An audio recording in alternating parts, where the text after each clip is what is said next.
frappé. Je pense que loolu baaxul. alors doyen ñu jàll tuuti ci benn côté avancé mais ba léegi ci wàllum àq ak yelleefu doomu aadama dama gis ku mel ni Abdourahmane Diouf. mu génn def une sortie. nga génn également def benn tweet ne justice. après réconciliation. da nga àndul ci génn moom. waaw damay ne d'abord ànduma ak moom naa ko wax justice des vainqueurs bu muy wax man gisuma fan moom justice des vainqueurs. gisoo ko fi mais gisuma ko fi.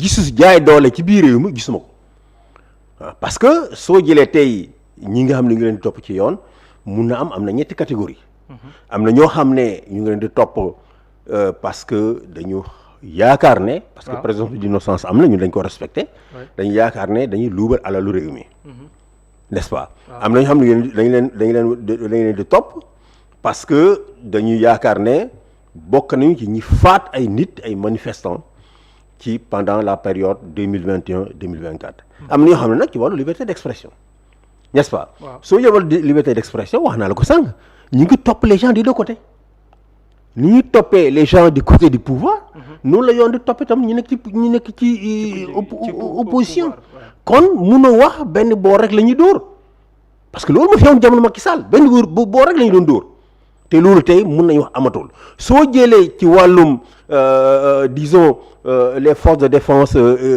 mbirum trouble politique 2021-2024 maanaam poursuite yi commencé gul ñu ngi ci au niveau des enquêtes de police n'est-ce pas mais tey kenn mënul wax ne ñi ngi viser c'est les alkaati yi la wala boog gendarme wala takk der yi wala boog ñu nekk ci kuje gi tey wala boog dañu ne c'est des enquêtes qui sont ouvertes pour rechercher ñi nga xam ne ñoo def ñaawteef yooyu ñu def ñaawteef yooyu nag mun nañu bokk ci takk der yi mun nañu bokk ci ñu nekkoon ci pouvoir bi démb mun na tamit bokk ci nekk tey ci biir pouvoir bi kon rôle justice du xool benn boor rek xool booru justice mooy rechercher la vérité rechercher kan moo def ñaawteef yi cas par cas nag n'est-ce pas mun a leeral njaboot yi lan moo xew évidemment maa ngi dëgg les gens me disent oui ñu ngi viser les forces de défense et de sécurité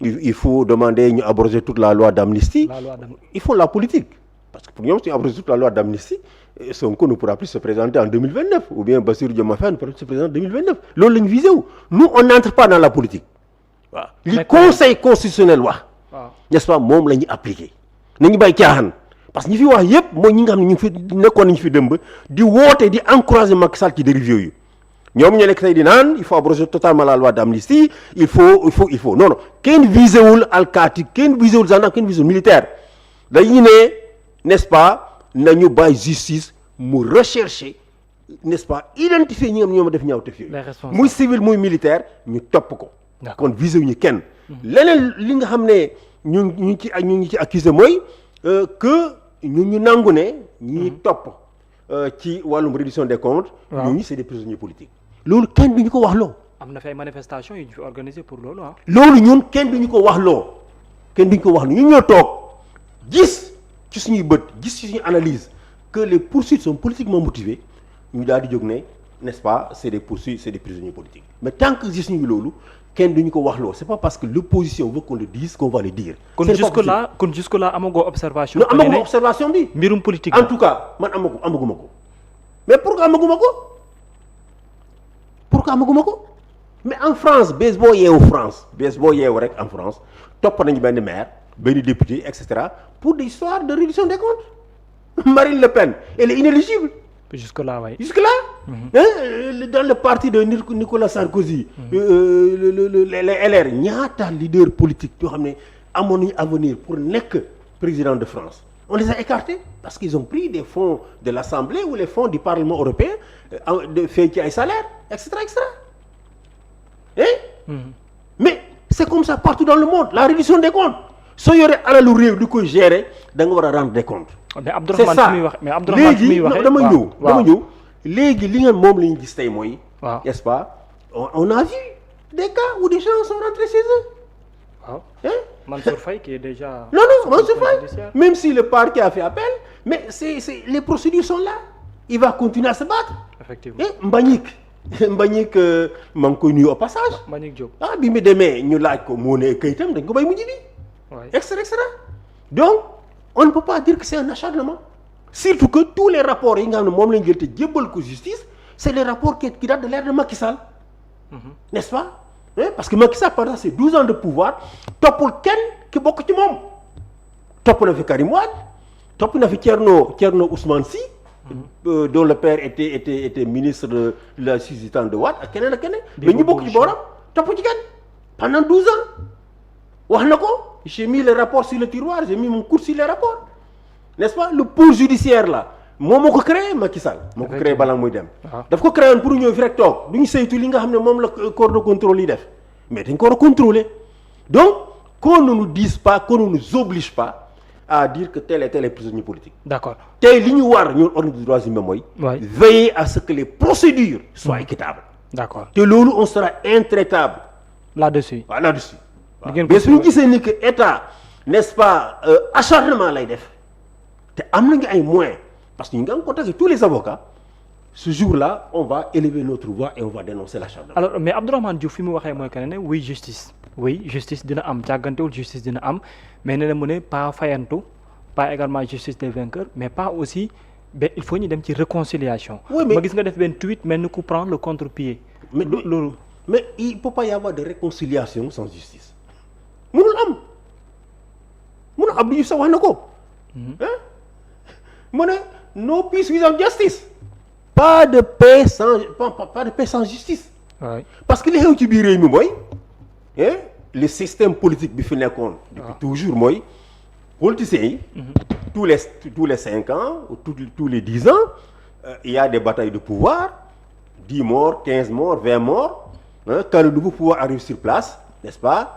ñu effacer lépp soit ñu bañ a àtte nit ñi effacer lépp.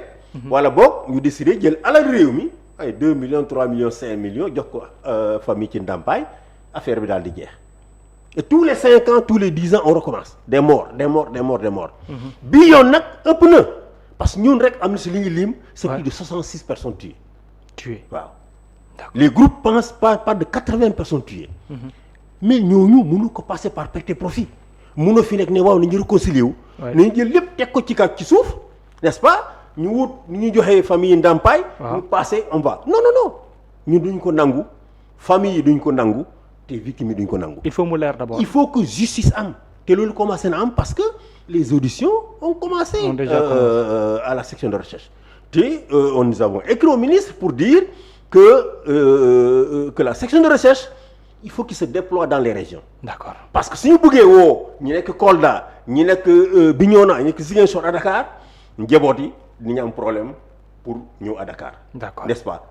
seede yi ñi nga xam ni dañoo fekk dañu am problème pour ñëw à Dakar moo tax dañ ko bindi garde des Sceaux ne ko il faut que la section de recherche déploie wu dans les régions ñu dem Saint-Louis ñu dem Ziguinchor dem Bignona n'est-ce pas fépp foo xam ne amoon na ay victimes ñu dem fa.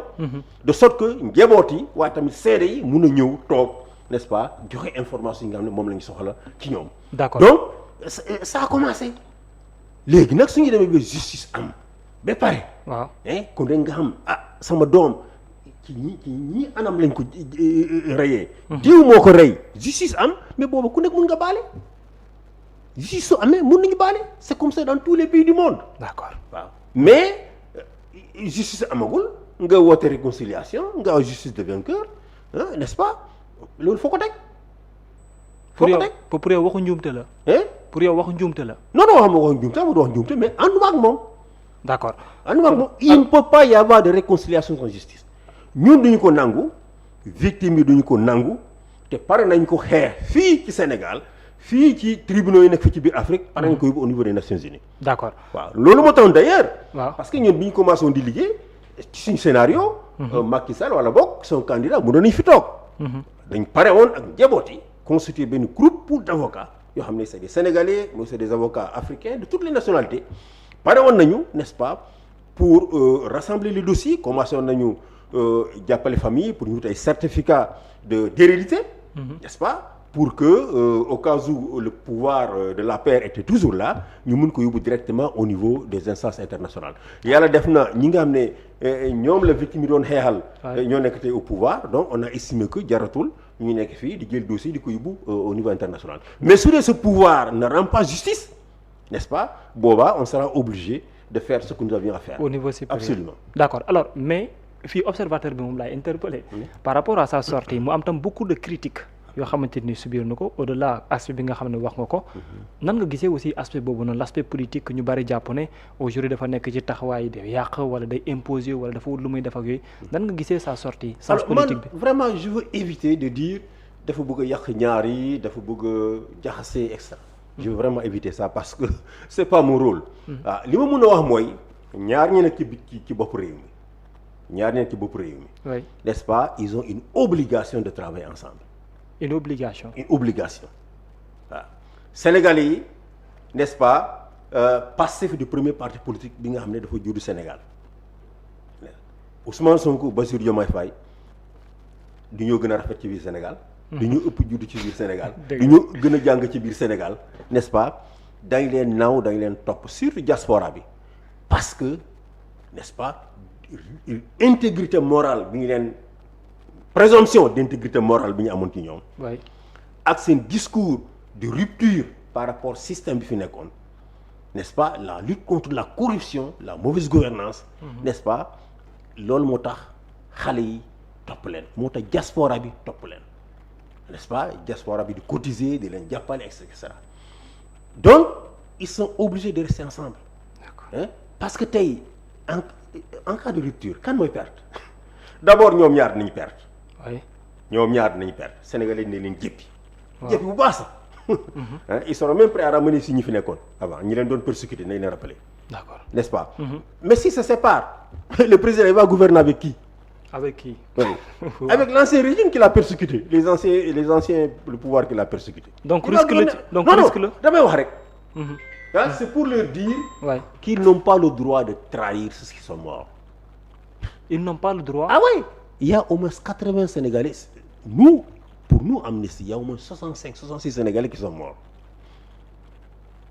Plus de 1000 Sénégalais sont allés en prison. Tous ceux qui sont morts ne sont pas de Pastef. Ils n'ont rien à voir avec Pastef. Man am naa ci au moins ñaar ñoo xam ne samay mbokk lañu ñàkk na seen bakkan mais xamuñ dara ci Pastef. N'est-ce pas? Ces gens ils sont morts, n'est-ce pas? Pour les défendre et pour faire en sorte que le projet qu'ils portent arrive au pouvoir. Effectivement. Mais tey suñu fi nekk di xuloo di ŋaayoo n'est-ce pas ba li nga xam ne moom la ñu leen yaakaaroon maanaam concentré wu liggéey changer conditions sénégalais yi teg réew mi ci yoon ñu bàyyi ko nekk fi di xeex mais ils vont trahir ces morts là non seulement ils vont trahir les morts sénégalais ne leen jëppi bu baax a baax. bu baax a baax sont condamnés. ils seront tous les deux des perdants kenn du ci am ndam kenn du am ndam donc il est temps que aujourd'hui waaw ñu fexe ba ñu bañ di créer ñoom ci seen bopp ñeneen débat yi.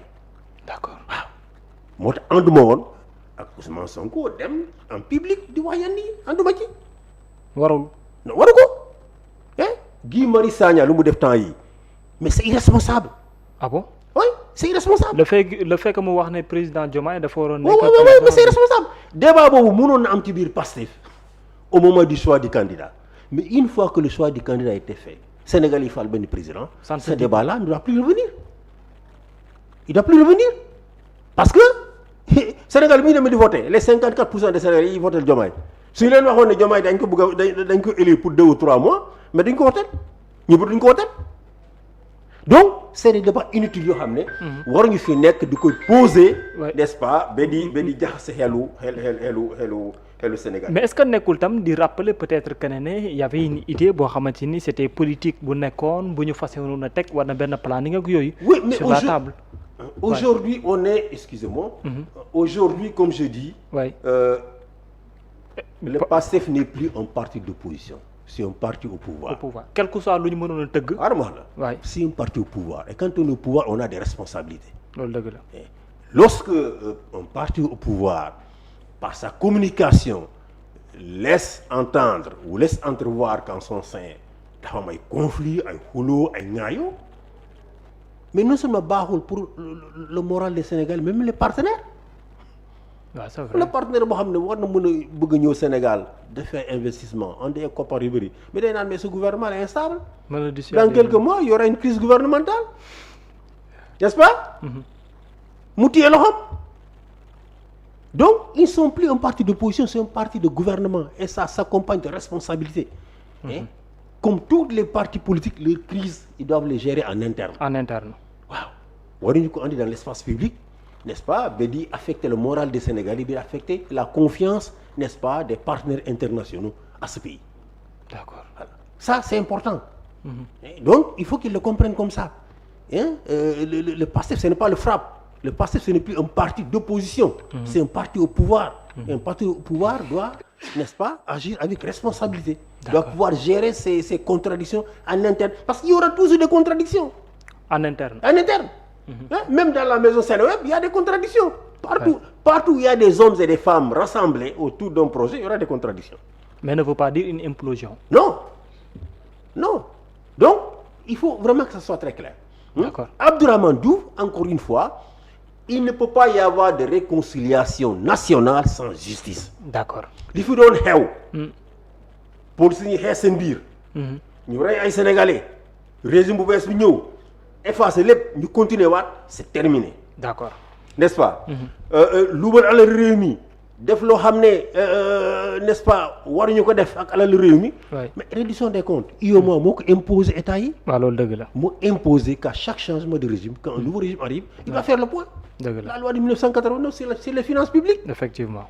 N'est-ce pas. Et quand on fait le point il faut donner suite aux résultats. D'accord. D'accord. Alors impunité c'est terminé. jeexam c'est terminé. D'accord. Pas de réconciliation sans justice. Une fois que justice aura été rendue on se réconcilie. Chacun on peut demander aux victimes de pardonner ils vont pardonner. war na mën a ils vont pardonner. parce que amuñu haine amuñu rancune li ñu bëgg a xam mooy kenn ku nekk bëgg na xam ci ñaan anam la mbokkam ñàkkee bakkanam. D'accord loolu la ñu bëgg a am. D'accord. alal réew mi tamit. képp koo xam ne dañu yaakaar ne jël nga ci dërëm n'est-ce pas war nga mun a dem devant la justice nga expliquer wu su dee woon nga yoon ay preuves toutes les preuves que yow. yoo xam ne yu leer la ba nga ñibbi. si nga naa kaaw mbañit. non fa laa bëggoon sax ñu taxaw fa déjà parce que kaaw Mansour Faye en ce moment.